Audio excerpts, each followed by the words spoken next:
안녕하세요. 시어머니가 너무 고마워서 결혼하면 제가 모시고 살면서 더 잘해드려야지 마음먹었습니다. 그렇게 저는 제가 듣고 있는 데서 시어머니랑 둘이서 간밤에 만난 여자의 얼굴과 몸매를 품평하면서 저보다 훨씬 낫다며 저를 술집 여자보다 못한 듯 깎아내렸습니다. 저는 당장에 애를 데리고 박차고 나와 이혼해버리고 싶었지만 그래도 시어머니가 돈은 많아서 딸아이에게는 최고로 먹이고 입히고 아낌없이 투자했기에 저는 아이를 생각해서 일단은 이 악물 고 참을 수밖에 없었습니다. 그 후로도 시모는 저를 좀 취급하면서 가사 도우미가 있는데도 김치를 담그거나 손 많이 가는 온갖 굳은 일, 힘든 일은 일부러 저한테 시켰고 제가 몸살기라도 보이고 조금이라도 힘든 기색을 보이면 갑자기 친구들을 불러 모아서 집에서 점심 모임을 가졌습니다. 물론 일부러 구절판이니 신선론이 손 많이 가는 매니로 준비시켰죠. 진짜로 지금 생각해도 시어머니는 저를 괴롭히면서 스트레스를 풀고 저 힘든 거 보는 재미로 살았던 것 같아요. 저는 더럽고 치사했지만 이를 악물고 참았습니다. 애초에 저 혼자 힘으로 사회생활하기 힘들다고 무작정 남자한테 기대고 결혼으로 도피한 제 잘못도 있으니까요. 그리고 조용히 홀로 서기를 준비했습니다. 도우미 아줌마와 함께 허구촌날 한식 잔치상을 차려대다 보니 의외로 제가 요리에 소질이 있다는 것을 깨닫고 몰래 학원도 다니고 한식 조리사 자격증도 땄어요. 저의 실력은 나날이 일취월장하고 딸아이도 무럭무럭 잘 자랐습니다. 남편은 교수 임용이 되었고요. 시어머니의 강남 건물 값도 나날이 치솟아 저는 친구를 사이에서 여전히 최고로 시집 잘 간 애로 통했습니다. 달을 왜 그렇게 겉으로 보이는 것만 보는지 시어머니가 빌려준 명품백은 잘 봐도 거북이 튼 껍데기처럼 거칠어진 제 손을 보는 애는 아무도 없었어요. 그러던 어느 날이었습니다. 제가 배운 학원 스승님이 제 한식 실력이 출중하다면서 본인 한정식 집에서 일을 배우라고 제안을 해주었는데 이 한정식 집에만 잘 자리 잡으면 월 500은 기본으로 가져갈 수 있고 앞으로 제 식당을 차릴 수도 있는 너무 좋은 기회였습니다. 드디어 저에게 홀로서기를 할 기회가 온 것이지요. 때마침 딸도 곧 초등학교를 졸업하니까 마침내 이혼을 할 절호의 찬스였습니다. 저는 그동안 시어머니와 남편의 막말을 녹음한 파일을 가지고 변호사 사무실을 찾았습니다. 그랬더니 변호사가 물론 지금 가진 증거들로도 소송은 진행할 수 있지만 왜 그 당시 이혼 안 하고 살았냐고 상대방 변호사가 물고 늘어질 수 있기 때문에 과거의 바람보다는 현재의 바람의 증거를 잡는 게 가장 중요하다고 하는 겁니다. 저는 그래서 남편이 현재의 바람피는 증거를 잡기 위해 죽기보다 더 싫지만 남편에게 둘째를 갖고 싶다고 맘에도 없는 소리를 했습니다. 그리고 그날 밤 잠자리를 가지는 척하고 남편에게 술을 잔뜩 먹여 재우고서는 본격적으로 남편의 핸드폰을 열었습니다. 다행히 지문인식 방식이어서 잠자고 있는 남편의 손가락을 이용해 쉽게 풀 수 있었어요.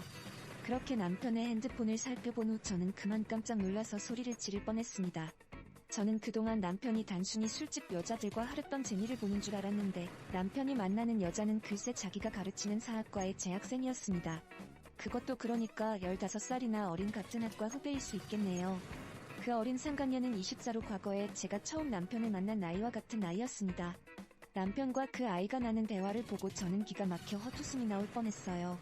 강산도 뒤바뀔 세월이 지났는데 남편이 그 여자한테 작업 거는 수작이 그 옛날 저를 대하는 것과 너무 똑같아서 참 진짜 지질이 한심하더군요. 그 여학생도 집이 어려운지 패스트푸드 가게 알바를 하던 아이였는데 남편이 공부를 도와주겠다, 취업 준비를 도와주겠다고 꼬셔서 접근했더군요. 그 가머니서를 보고 있자니 참 시대가 어느 시댄데 이런 쌍팔년도 수법에 넘어가는 그 여학생도 참 모질이 중에 모질이라서 밉다기보다는 오히려 불쌍하더군요. 저는 그 여학생과 남편의 메시지 내용과 같이 찍은 사진, 동영상 등을 전부 제 핸드폰 동영상으로 찍어 놓았습니다. 그리고 다음날 날이 밝자마자 제 개인 노트북에 증거자료를 전부 따로 저장하고 짐에 싸서 그 지옥같은 집에서 딸아이를 데리고 나왔습니다. 그리고 초등학교 6학년인 딸아이에게 아빠에게 다른 여자가 생겨서 엄마랑 아빠가 더는 같이 못 살 것 같다고 솔직하게 말했습니다. 그랬더니 딸아이가 의외로 담담하게 언젠가 엄마가 이럴 줄 알았다면서 자기도 할머니랑 아빠가 엄마한테 하는 짓 보면서 이혼하고 엄마랑 둘이서 살고 싶었다고 하는 게 아니겠어요. 어려서 아무것도 모를 줄 알았던 딸이 오히려 저를 위로해주자 저는 눈물이 왈칵 쏟아졌습니다. 엄마랑 둘이 살면 너 지금까지 했던 발레며 피아노며 미술이며 과목별 개인 교습이며 당분간 못해줄 수도 있는데 괜찮겠냐고 하자 자기는 저만 있으면 된다고 하더군요. 딸의 그 말에 그동안 지옥같은 결혼생활이었지만 큰 보물을 얻은 것 같아 헛살지는 않았구나 싶어서 한참을 부둥켜 안고 울었습니다. 그리고 시골 친정집에 아이와 함께 내려가서 부모님께 자초지종을 말씀드리고 상간녀와의 사진, 동영상, 메시지 등 증거자료를 전부 남편과 시부모에게 전송 후 변호사 통해 이혼 소장을 보냈습니다. 그리고 전화로 얘기했어요. 합의 이혼 안 해주면 이 증거자료들을 남편 학교 공식 계정에 보내겠다고요.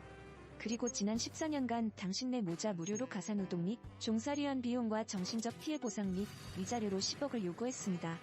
그러자 아직도 사태 파악을 못한 시어머니는 2년이 머리가 어떻게 된 거 아니냐며 한밤중에 저희 친정집으로 내려와 시끄럽게 대문을 두드리는 게 아니겠어요. 그러자 저희 엄마는 커다란 양동이에 물을 들고 나가 그 여자한테 뿌렸습니다. 이런 짓을 해놓고 감히 어디서 찾아오냐고 다시 한번 찾아오면 그땐 경찰 신고하고 당신 아들이 무슨 짓 했는지 전부 다 까발리고 학교며 신문사에 전부 다 뿌려서 개망신 줄 거라면서 소리치는 저희 엄마를 보고서야 그 여자는 깨갱했습니다. 맨날 촌에서 농사 짓는다며 무시하던 사돈이 서슬퍼렇게 이빠른 소리를 하자 정신이 번쩍 들었던 거죠. 그래도 정신 못 차린 그 여자는 아니, 사돈 남자가 사회생활하다 보면 한두 번 바람 필 수도 있고 또 우수한 제자가 있으면 친하게 지낼 수도 있는 거지 겨우 이맛일로 이혼하면 대개 딸도 이혼녀 딱지만 달고 한번 손탄 여자라고 이 남자 저 남자가 우습게 보고 찝쩍대밖에 더 하겠어요. 그러다 신세 망치면 집안 망신. 엄마야. 개소리를 늘어대던 시어머니는 미처 말을 마치지 못했습니다. 듣다가 화가 머리끝까지 난 저희 아빠가 우리 집 개들을 잔뜩 풀어놓았기 때문이죠. 개들은 무섭게 짖으며 그 여자를 향해 힘차게 달려갔고 그 여자는 너무 놀라 엄마야 사람 살려를 외치며 물에 빠진 생쥐 꼴록꽁지가 빠지도록 도망을 갔습니다. 하지만 시골길이 험해서 얼마 못 가 돌부리에 걸려 대자로 뻗으며 넘어졌고 사납게 달려드는 개들을 보고 오줌을 지리며 기절을 하더군요. 우리 집 개들은 훈련을 잘 받아서 사람을 무는 개들이 아닌데 시모가 지은 죄가 워낙 많다 보니 찔리긴 찔렸나 봅니다. 저는 구급차를 불러 시어머니를 이송하고 남편에게 데려가라고 연락했습니다. 남편은 자기가 잘못했다고 한 번만 용서해달라고 자기는 딸아이가 없으면 못 산다고 울면서 빌었는데 저는 너 같은 더러운 놈 밑에서 내 새끼 키우기 싫다고 쏘아붙여줬어요. 딸이 있는 아버지가 어떻게 딸아이, 또래 여자를 건드릴 수 있냐고 그냥 개처럼 살다가 지옥이나 가라고 해줬네요. 남편과 시어머니는 결국 제가 학교 제자와 바람핀 거를 폭로하는 게 무서워서 합의 이혼을 해주고 위자료로 10억을 송금했습니다. 저는 그 돈으로 서울에 집을 얻고 지금 한정식당에 근무하면서 딸과 함께 하루하루 열심히 살아가고 있어요. 듣자 하니 남편은 그 제 버릇 못 고치고 개짓거리 하다가 이번에는 제대로 꽃뱀한테 물렸나 보더라고요. 듣자 하니 그 꽃뱀이 한몫 단단히 잡으려고 작정을 했는지 시어머니 건물 반을 합의금으로 요구하고 있나 보던데 참 그때 이혼한 게 얼마나 다행인지 모릅니다. 아무것도 모르는 친구들은 바람 그까짓 게 뭐라고 건물 주며느리의 교수 부인 자리를 박차고 나오냐고 지금도 제 복을 제가 찾다고들 하지만 저는 속으로 코웃음을 칩니다. 어줍잖게 남자 믿고 신데렐라 꿈꾸다간 인생 한 방에 훅 갈 수 있으니까요. 이 다음에 딸한테도 말할 겁니다. 괜히 남자한테 기대려다가 피 보는 수가 있으니 네 능력 네가 갖춰서 한 번뿐인 인생 누구에게도 휘둘리지 말고 더 자신을 아가면서 살라고요.